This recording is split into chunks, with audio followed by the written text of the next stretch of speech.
Hi, Lakewood. We are in Joplin, Missouri as a staff this week at the Preaching and Teaching Convention, and it's been a fantastic conference so far. But we still wanted to do our Wednesday live video, diving a little deeper into what we talked about on Sunday. Now, this last Sunday, we finished up our Selah series, which is a worship series, and we specifically talked about how the worship of the church is a look into the worship of heaven and how it can be a glimpse of that.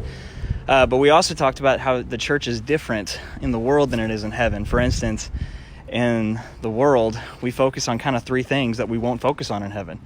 Those three things are confession. We confess our sins to each other. We work through it together, and we build accountability and healing through that.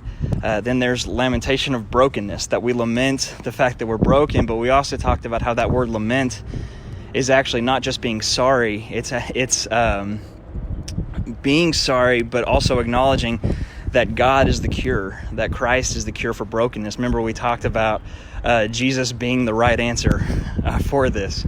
And the final thing that we do in the worship of the world is that we step into the mission of God. And so we talked through those things, and we talked about how really the celebration that we have and the part of us that gets to look forward to heaven is that we get to see a glimpse of heaven in the worship that we have now. And I was reminded as we kind of are up here at Ozark Christian College, and as we finished up and I looked over the notes from last week, that we are the bride of Christ, that as the church we come together. And that's really important, that we bring our individual walk, that worship happens beyond the building, and that we bring that walk in together and we concentrate our worship as one body. That's beneficial. That's huge. And that's what gives us that glimpse of heaven, because heaven is not an individualistic experience. It's a communal experience, or existence, really, not even experience. And so as we talk about that, I'm reminded that the church is the bridegroom, or is the bride of Christ, and Christ is the bridegroom.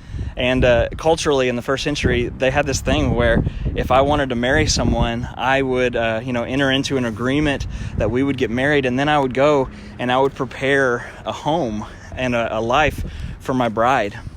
And the bride would then wait for my return, and it would not be a small deal. Weddings were just like week-long feasts, multiple weeks of feasts and stuff, really kind of a cool social thing. But the bride would wait, and she would wait in anticipation of the return of her bridegroom. And really, that's where the church is right now. We're in waiting. We're excited. We're expectant. And that's what we kind of hit on Sunday, is that you cannot step into true worship if it's not done in the anticipation and the expectation of the coming bridegroom. So as you're going through your week this week, I hope it's going really well for you. This Sunday, we're really excited. We're kicking off a series called Lost, where we go through the lost parables of the Bible in Luke chapter 15. And I can't tell you how excited I am to talk to you on Sunday about God's passion for lost people.